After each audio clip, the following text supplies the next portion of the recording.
যদি সমষ্টিটো দৰং বা মঙলদৈ নহয় যদি ওদালগুৰি হয় আমি কিন্তু অনুৰোধ কৰিছোঁ আৰু ৰাইজৰ অনুৰোধ এইটোৱে ৰাইজে চবেই বিচাৰিছে আৰু ইলেকশ্যন কমিশ্যনে ৰাইজৰ ইচ্ছাৰ বিৰুদ্ধে কোনো সিদ্ধান্ত নলয়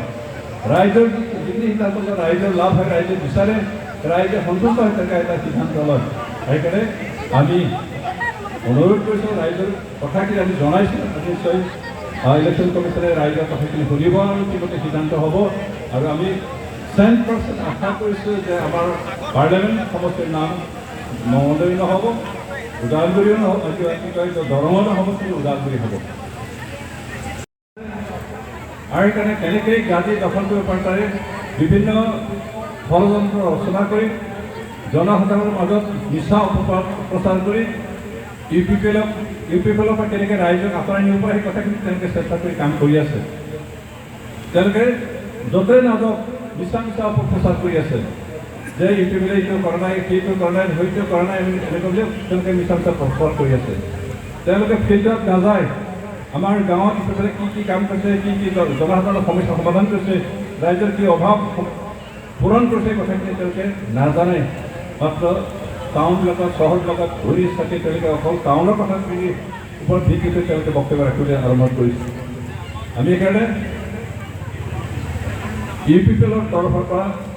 হাগ্ৰামা মহিলাৰে তেওঁৰ কোম্পানীক সতৰ্ক কৰিবৰ কাৰণে কৈছোঁ যে তেওঁলোকে যিমানেই চেষ্টা নকৰক যিমানেই অপপ্ৰচাৰ নকৰক যিমানেই মিছা কথাৰে ৰাইজক ভুল পথে পৰিচালনা কৰিবৰ কাৰণে চেষ্টা নকৰক তেওঁলোক কেতিয়াও সফল নহ'ব কাৰণ ইউ পি পি এল আজি নিজৰ আদৰ্শ নিজৰ নীতিত অটল থাকে জনসাধাৰণৰ সমস্যা আমি সমাধান কৰিছোঁ যোৱা আঢ়ৈ বছৰত আমি যিখিনি কাম কৰিছোঁ হাগ্ৰামা মহিলাৰে হয়তো 17 বছৰতে সিমানখিনি কাম কৰিব পৰা নাই আপোনালোকে ফিল্ডত যাওক গাঁৱত যাওক আৰু ইউ পি পি এলৰ নেতৃত্বত যি চৰকাৰে কি কৰিছে সেই কামবিলাক আপোনালোকে দেখিবলৈ পাব সেইকাৰণে আমি আহ্বান জনাব বিচাৰিছোঁ শুনানি লৈছিল আমাৰ সম্ভৱ যোৱা ফেব্ৰুৱাৰী আৰু মাৰ্চ মাহত তেওঁলোকে শুনানি লৈছিল আৰু সেই সকলোবোৰ ৰাজনৈতিক দল অৰাজনৈতিক দলসমূহৰ শুনানিৰ ওপৰত ভিত্তি কৰি এই ৰিপৰ্টটো দাখিল কৰা হৈছে সেইকাৰণে মই ভাবোঁ এই ৰিপৰ্টটো হয়তো কিছুমানৰ নিজৰ পচন্দৰ মতে নোপোৱাৰ কাৰণে আপত্তি কৰিব আৰু বহুতে কিন্তু ইয়াক গ্ৰহণ কৰিছে ভাল হৈছে বুলি প্ৰশংসা কৰিছে আমি আমাৰ এলেকাৰ কাৰণে কেইবাটাও দাবী উত্থাপন কৰিছিল আমাৰ তেতিয়া মাতিছিল শুনানি ল'বৰ কাৰণে তেতিয়া আমাৰ তৰফৰ পৰা কেইটামান দাবী উত্থাপন কৰিছিল আৰু দাবীটো হ'ল যে কাউন্সিলত যিহেতু আমাৰ 14টা এছেম্বলি সমষ্টি আছিল আমাৰ বি টি আৰ এলেকাত মুঠ 14টা এছেম্বলি সমষ্টি আছিল তাৰে 8টা সমষ্টি সম্পূৰ্ণ বি টি চি এৰিয়াক লৈ বনোৱা আৰু বাকী 6টা সমষ্টি আধা বি টি চি বাহিৰত তেনেকুৱা আছিল আমি দাবী জনাইছিলোঁ যে আমাৰ বি টি আৰ অঞ্চলত আধা বি টি আৰ বা আধা বি টি আৰৰ বাহিৰত তেনেকুৱা সমষ্টি থাকিব নালাগে যি সমষ্টি হ'ব আমাৰ বি টি আৰৰ সীমাৰ ভিতৰতে নিৰ্ধাৰণ হ'ব লাগে আৰু এই দাবী আমি উত্থাপন কৰিছিলোঁ তাৰপিছত আমাৰ এছেম্বলি এছ টি চিটৰ সংখ্যা বঢ়াব লাগে তাক আমি দাবী জনাইছিলোঁ আৰু সেই দাবীৰ মতে আমাৰ বৰ্তমান যি খচৰা ৰিপৰ্ট ওলাল তাত আমি দেখিছোঁ যে আমাৰ এছেম্বলি সমষ্টিত অকল বি টি আৰ সীমাক লৈ সমষ্টি নিৰ্ধাৰণ কৰা হৈছে আগতে আমাৰ 14টা আছিল তাৰে 8টা মাত্ৰ বি টি চি এলেকাৰ ভিতৰত সম্পূৰ্ণ আছিল আৰু বাকীখিনি আধা আছিল কলাইগাঁও 400জন মানুহ গোটাই মিছা অপপ্ৰচাৰ চলাই জনসাধাৰণক ৰাইজক ভুল পথে পৰিচালিত কৰিবৰ কাৰণে অপচেষ্টা কৰা দেখা গৈছিল যি ৰিপৰ্ট ওলাইছে সেইটোত হেনো আপছো আৰু ইউ পি পি এলে ইলেকশ্যন কমিশ্যনক মিছলিড কৰি যেনেকৈ এটা ভুল ৰিপৰ্ট ভুল সিদ্ধান্ত ল'বৰ কাৰণে বাধ্য কৰিছে বুলি তেওঁলোকে অপপ্ৰচাৰ কৰিছে। আপোনালোকে জানে যে ইলেকশ্যন কমিশ্যন এটা স্বতন্ত্ৰীয়া চৰকাৰৰ সংগঠন হয়, স্বতন্ত্ৰীয়া অট'নমাছ ইণ্ডিপেণ্ডেণ্ট এটা অৰ্গেনাইজেশ্যন হয়, আৰু ইয়াত কোনো চৰকাৰে নিজৰ খেয়াল খুচি মতে কাম কৰাব নোৱাৰে। ৰাষ্ট্ৰপতিয়ে হওক, প্ৰধানমন্ত্ৰীয়ে হওক, কোনেও ইলেকশ্যন কমিশ্যনক নিজৰ খুচিমতে কাম কৰাব নোৱাৰে। ইলেকশ্যন কমিশ্যনে যি সিদ্ধান্ত ল'ব নিজৰ মতে ল'ব। তেওঁলোকে প্ৰধানমন্ত্ৰীৰ কথা নুশুনে, ৰাষ্ট্ৰপতিৰ কথা নুশুনে, কোনো ৰাজনৈতিক দলৰ কথা তেওঁলোকে নুশুনে। আৰু তেনে হাগ্ৰামা মহিলাসকলে তেওঁৰ দলে সিদিনা ওদালগুৰি ইয়াতে যিখিনি প্ৰচাৰ কৰিছিল যে ইলেকশ্যন সদ্য প্ৰকাশিত যিটো ৰিপৰ্ট ইলেকশ্যন কমিশ্যনৰ, সেই ৰিপৰ্টে UPPL আৰু আপচুৱে এনেকুৱা সিদ্ধান্ত ল'বলৈ বাধ্য কৰাইছে বুলি যিখিনি অসন্তুষ্টি প্ৰকাশ কৰি জনসাধাৰণৰ মাজত এটা ভুল বাৰ্তা দিবৰ কাৰণে চেষ্টা কৰিছে, এইটো সম্পূৰ্ণ মিছা আৰু ভিত্তিহীন। আৰু সেইকাৰণে তেওঁলোকৰ এই প্ৰচেষ্টাক আমি গৰিহণা দিওঁ। মই আকৌ কৈছোঁ যে ইলেকশ্যন কমিশ্যন এটা স্বতন্ত্ৰীয়া বিভাগ হয়। ইলেকশ্যন কমিশ্যনক প্ৰধানমন্ত্ৰীৰ ব্যৱহাৰ কৰিব নোৱাৰে, ৰাষ্ট্ৰপতিয়েও বহ মনাব নোৱাৰে,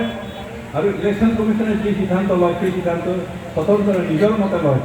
তেওঁলোকে কাৰো কথা নুশুনে। সেইকাৰণে আপচুৱে বাধ্য কৰাইছে কোৱাটো সম্পূৰ্ণ মিছা। আপচুৱেও কোনোবা UPPL ভুল ইলেকশ্যন কমিশ্যনক বাধ্য কৰাবলৈ, সিদ্ধান্ত লোৱাবলৈ। সেইকাৰণে তেওঁলোকৰ এই অপপ্ৰচাৰত আমি ভুল যাব নালাগে। ৰাইজে ভালকৈ কথাখিনি ভালকৈ জানিব লাগে যে ইলেকশ্যন কমিশ্যনৰ ৰিপৰ্টৰ জৰিয়তে আমাৰ লাভ হৈছে, আমাৰ লোকচান হোৱা নাই। দুটা সমষ্টি হ'ব লাগিছিল পাৰ্লিয়ামেণ্টত, তাৰে এটা ওদালগুৰি হ'ব লাগিছিল, ইতিমধ্যে এটা কোকৰাঝাৰ আছে, আৰু এই দুটা সমষ্টিৰে দুটাও ৰিজাৰ্ভ হ'ব লাগিছিল বুলি আমি দাবী কৰিছোঁ, কিন্তু ৰিজাৰ্ভ দুটাও নহয়, এটা হ'ল। আৰু ওদালগুৰিৰ নামটো নিশ্চয় হ'ব, কিন্তু আমি আশা কৰিছোঁ হ'ব, কাৰণ আমি তলে তলে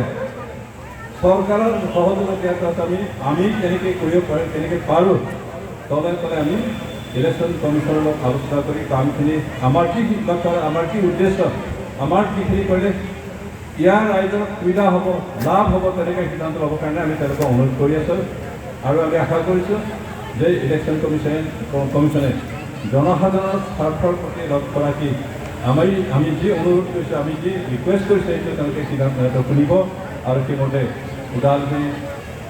মঙলদৈ সমষ্টি বা দৰং সমষ্টি বুলি ঘোষণা কৰিছে, তাৰ পৰিৱৰ্তে এই সমষ্টিটোৰ নাম ওদালগুৰি সমষ্টি হ'ব। আমাৰ আগতে 14টা মাত্ৰ আছিলে, তাৰে 8টাহে আমাৰ BTC সীমাৰ ভিতৰত সম্পূৰ্ণ আছে, বাকীখিনি আধা আছিলে। কিন্তু এতিয়া আমাৰ সমষ্টি হ'ল 15টা, আৰু গোটেইখিনি বিটিয়া অঞ্চলৰ সীমাৰ ভিতৰতে আবদ্ধ, বাহিৰত তেনেকৈ আধা হৈ থকা নাই। সেইটো আছিল আমাৰ দাবী, আৰু সেই দাবী আমাৰ সফল হ'ল। তাৰপিছত অৱশ্যে ST চিট বঢ়া নাই, আগতে যিমান আছে সিমানেই ST চিট SC সমষ্টি। তাৰপিছত আমাৰ এটা দাবী আছিল যে আমাৰ BTC অঞ্চলক লৈ 2টা পাৰ্লিয়ামেণ্ট সমষ্টি হ'ব লাগে। আমাৰ যিটো MPৰ সমষ্টি অকল BTC এলেকাত লৈ 2টা সমষ্টি হ'ব লাগে বুলি আমাৰ দাবী আছিল, কিন্তু সেই দাবী এতিয়াও সম্পূৰ্ণ হোৱা নাই। আমাৰ কোকৰাঝাৰৰ সমষ্টি আগৰ মতে ST থাকিল, কিন্তু আমি দাবী কৰিছিলোঁ ওদালগুৰি সমষ্টি অকল BTC এলেকাকে বনাব লাগে বুলি দাবী কৰিছিলোঁ। কিন্তু আমি দেখিছোঁ যে আগৰ যিটো মঙলদৈ সমষ্টি, আৰু মঙলদৈ সমষ্টি যি 10টা এছেম্বলি সমষ্টি আছিল, সেইখিনি সমষ্টি কেলে এতিয়া মঙলদৈ সমষ্টি গঠন কৰা, কিন্তু মঙলদৈৰ সলনি দৰং কৰা হ'ল। কিন্তু আমি দাবী জনাই আছোঁ, এতিয়াও আশা এৰা নাই, যিহেতু 11 তাৰিখে লাষ্ট ড্ৰাফ্ট ৰিপৰ্ট ওলাব। 11 তাৰিখে লাষ্ট হিয়াৰিং ল'ব, আৰু হিয়াৰিঙৰ ওপৰত তেওঁলোকে ৰিপৰ্ট দিব। আমি কিন্তু মঙলদৈৰ জেগাত দৰং হোৱাটো বিচৰা নাছিলোঁ। আমাৰ দাবী আছিল যে ওদালগুৰি হ'ব লাগে, আৰু আমি আশা কৰিছোঁ ওদালগুৰিয়ে হ'ব নামকৰণ। আমি আশা কৰিছোঁ যে ওদালগুৰি নামকৰণটো ওদালগুৰি হ'ব, দৰং নহ'ব, মঙলদৈ নহ'ব। কিন্তু সীমাটো আমি যেনেকৈ বিচাৰিছোঁ তেনেকৈ নহ'ল আমি বিচাৰিছোঁ যে সীমাটো অকল বিটিআৰ অঞ্চললৈ গঠন কৰা হ'ব কিন্তু দেখিছোঁ যে দৰং জিলাৰ আধা কিছুমান সমষ্টি আমাৰ বিশেষকৈ মঙলদৈ সমষ্টি দলগাঁও সমষ্টি চিপাঝাৰ সমষ্টি ৰঙিয়া সমষ্টি কমলপুৰ সমষ্টি এইকেইটা বিটিআৰৰ বাহিৰৰ সমষ্টিকেইটা ইয়াত সন্নিৱিষ্ট হ'ব আমি যিখিনি ৰিপৰ্ট পাইছোঁ 11টা সমষ্টি হ'ব আমাৰ ওদালগুৰি পাৰ্লিয়ামেণ্ট কনষ্টিটুৱেঞ্চিত 11খন এছেম্বলি সমষ্টি হ'ব তাৰে 6খন আমাৰ বিটিআৰ অঞ্চলৰ মাজবাট ওদালগুৰি ৰৌতা কি কয় টংলা তাৰপিছত ভেৰগাঁও তাৰপিছত আমাৰ তামোলপুৰ গোৰেশ্বৰ এনেকৈ আমাৰ 6টা সমষ্টি বিটিআৰৰ সমষ্টি হ'ব আৰু বিটিআৰৰ বাহিৰত 5টা সমষ্টি চব লগাই 11টা সমষ্টি লগাই उदालगुरि समष्टियाव हब